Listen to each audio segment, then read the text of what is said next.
Call me the tidy bowl girl. My father was a plumber, right? So in grade 10, we're in Jack Connell's French class, and he calls me the tidy bowl girl, which never, I was forever then the tidy bowl girl. And David's now a teacher, and he was coming today, and so he went gathering some memorabilia. So David, I'm going to show you what he got you.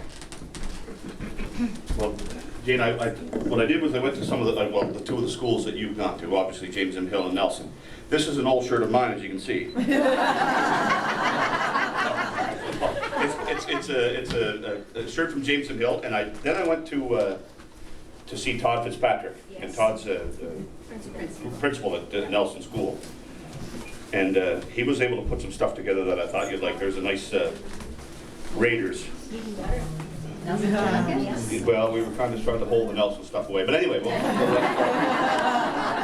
Anyway, so it was just a couple of things, Dana, and a couple of pens that was good for through these schools there. So there you are. She's always saying she has nothing to wear, so she's getting some clothes today. There you go.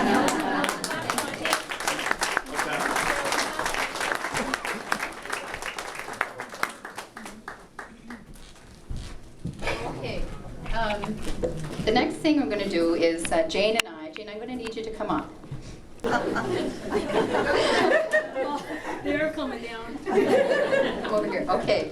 This award is called the Landlord of Excellence Award. And on this day, the 27th of June, 2010, on Sutton Road, in the school where I went to grade 1, I, Jane LeBlanc, present Tony and Kathy Merzetti, favorite brother-in-law and favorite sister, this award for their superb provision of shelter and home for over 10 years. Thanks for being there. Kiss, hug. And an honorable mention to Sammy the cat, who you saw in the video. So Kathy and Tony, would you come up for your award, please? Hug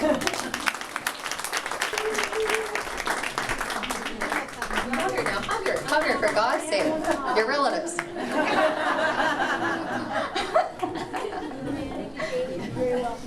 And everybody, thank you for coming. Greatly appreciate it. And that's all I have to say. No, this one's next. Yeah. Okay. Okay. Now this one, there's one I'm missing here. Let me see. It is called the Environmentalist Award. Now, it's not my fault, Maureen.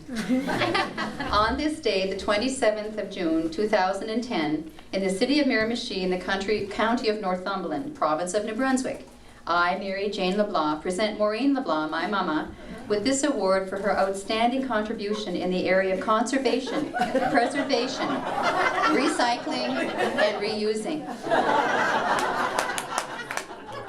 Maureen owns at least 2 cloth bags from every organization on the river. Everything Maureen has owned since 1960 is still in her possession and can be found under beds, in closets, and in the basement. Way to go, Maureen.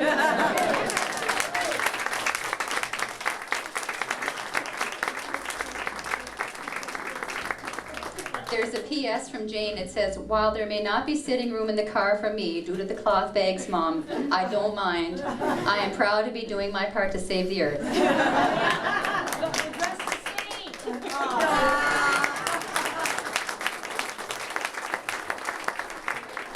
Maureen, please come back. We have a cloth bag for you.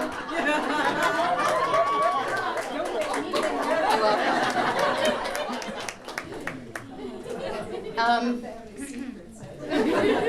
Let me see. I wish I could find that. Oh, here it is. Now, this one I haven't told Jane about, but this is an award to Arnold LeBlanc in absentia. He gets the award today for plate licking and burping technique. And to Arnold LeBlanc for executing the above-named skills and teaching them to his beautiful daughters while they were young and impressionable. Arnold would be proud of his daughters for carrying on this legacy. Way to go, Arnold. Woo, Arnold. You can have that one. Now this one is for you. This is called the Most Deviant Award. And this is to Mary Jane LeBlanc. So anybody in junior high, we all ran cross country, right?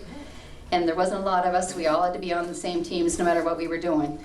And you always try to do your best for your team so that your team could win. But not Jane.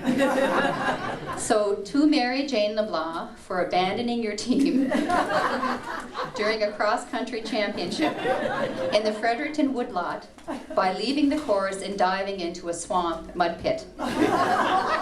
While the team standing was lowered due to your action, you do receive an honorable mention for the skill involved in the dive. All of your clothing had to be discarded that day due to the saturation with mud. One sneaker was also lost. And as you saw in the video, she had an afro-like perm. Picture that. Mud. So thank you, Jane, and You're very welcome. awesome job.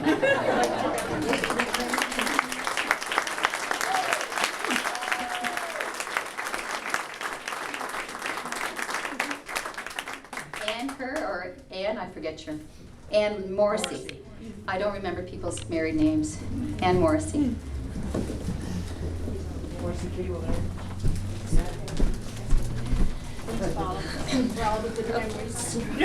Hi Jane, and hi everybody. Paula said I'm Ann Morrissey. I'm a good friend of Jane since high school, and I thought when Paula told me about this event that we were having, that I thought I would tell a few stories, a few funny stories about some good times that we've shared with Jane over the years, and share them, remind Jane about them, and share them all with you here. So over the years, Jane has delighted us all with her stories and with her sense of humor. And I remember the time in high school when Jane came to our house, and we went biking, and we played tennis, and we went boating, and we went swimming. And I was pretty much played out by the end of the day. But oh no, not Jane. Jane always made sure that she lived every single day to the max. So a full day of working on land and on the water wasn't enough for her. She wanted to go flying in an airplane. So, afraid of nothing and with a great sense of humor and eternally optimistic, we went flying in our neighbor's plane. And he was an amateur pilot, and he was just learning to fly. So when we were up in the air, he was practicing stalling the airplane in the air. And so while Jane loved it, and she was having a great time, of course I got sick. And so it was Jane's idea to throw the barf bag, because she didn't want to smell it, out the window of the plane. So needless to say, we didn't want to read the local paper the next day, because we were afraid to read on the front page where exactly the bag landed. And I remember the summer we graduated. We didn't really know, either of us didn't know what it was we wanted to do for a career. So Jane decided, or maybe it was her mother that decided, I don't know, that we would go to the convent in Nova Scotia to see if we were interested in being nuns. I think Beth lectures here too. I think Beth came with us too. And so when we got there, we noticed all these posters, and they said, "Party, BYOB." So after a full day of praying and going to church and talking to the nuns, we kind of enjoyed that, but we were kind of looking forward to the excitement of these posters. So afraid of nothing and with a great sense of humor and eternally optimistic, we left the convent and we went to the liquor store for some wine. Only to find out that the BYOB, party BYOB, was not bring your own booze, but it was bring your own Bible. So needless to say, we weren't destined to be nuns, right? So since we didn't want to be nuns, so we didn't really know what career we had. So we decided that we would both go to French immersion in Edmundston. So we packed our bags and we went to Edmundston.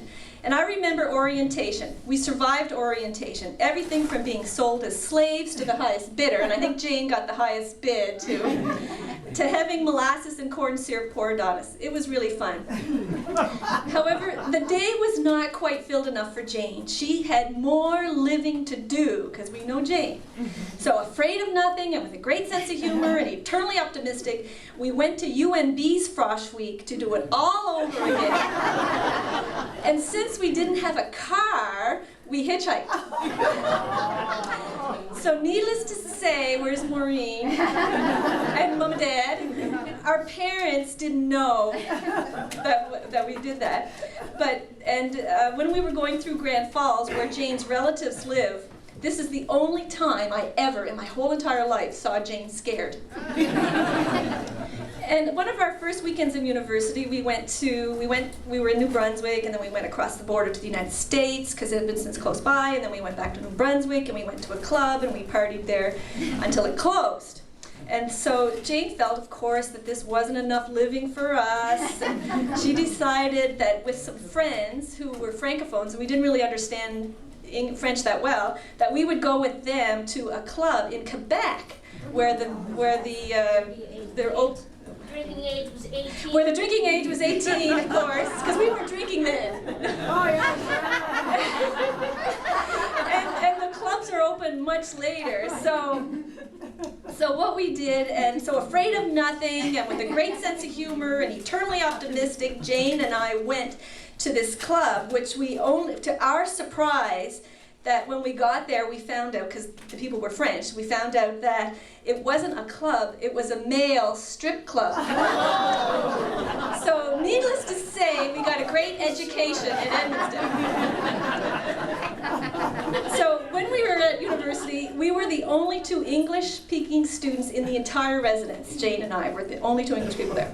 So this never intimidated Jane. She was so friendly, and she got along with everybody. You know, she had a great sense of humor, and she was always optimistic, and she got to know everybody in the residence. And in fact, I swear that every single francophone in that entire residence, all 300 of them, were speaking perfect English before we left, thanks to Jane.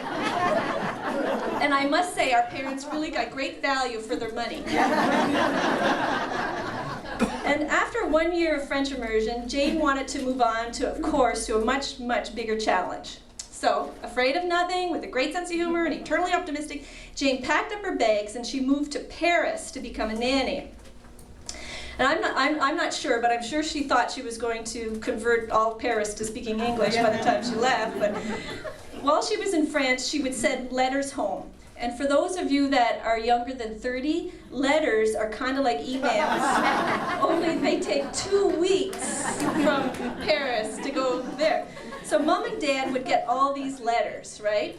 So they were always scared, because at the time they were reading them, you know, Jane would start off really good, and then by the end of the letter it would be like really scary, what she would do. But then so like Mom and Dad are reading it, and then they're like, they have to wait 2 more weeks for the letter to come, right? So these are just some of the samples of some of the letters that, like the sort of the idea behind Jane's letters. So she would start off really nice, like, oh, today was a lovely day, you know, she was a nanny, and we were picking flowers with the kids, and we walked in the park to feed the ducks, and on the way home, we almost got blown up in the metro by terrorists. Or else she'd say, or, you know, on the way home, the store was robbed, and we almost got shot. Or, you know, when I was skiing in winter up in the Alps, I took the wrong trail, and I fell off the side of the mountain.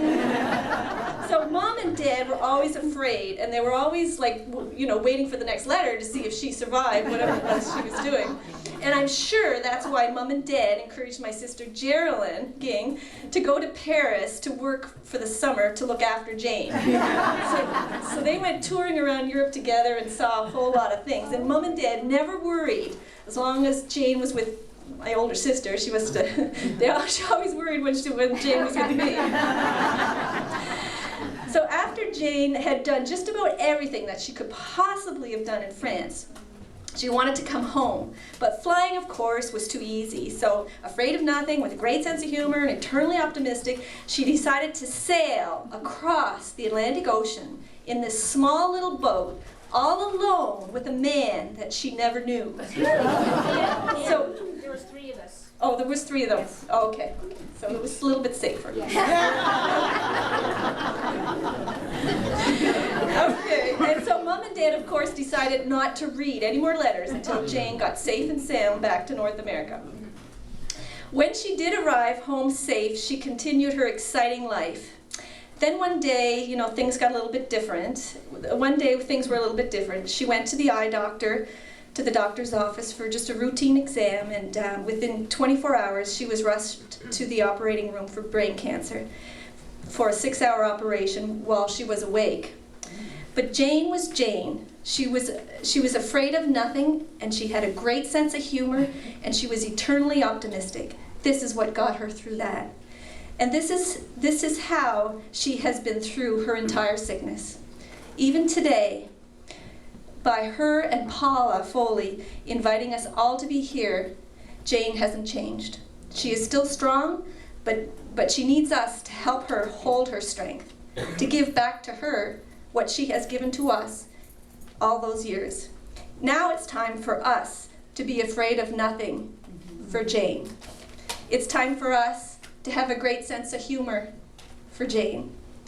And it's time for us to be eternally optimistic for Jane. Thank you.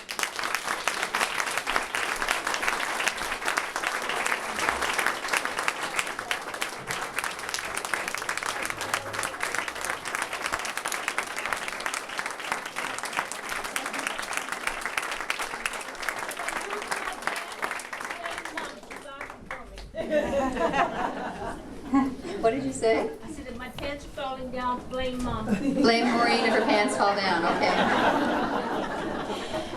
Jane, are you paying attention? So I'm not. Okay. Okay, Terry, take it away. There's a rumor going round. We're gonna tear the outhouse down. That little old shack behind my words to me. Come on, sing it, you guys.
a roll of toilet paper for Jane today in memory of that wonderful time.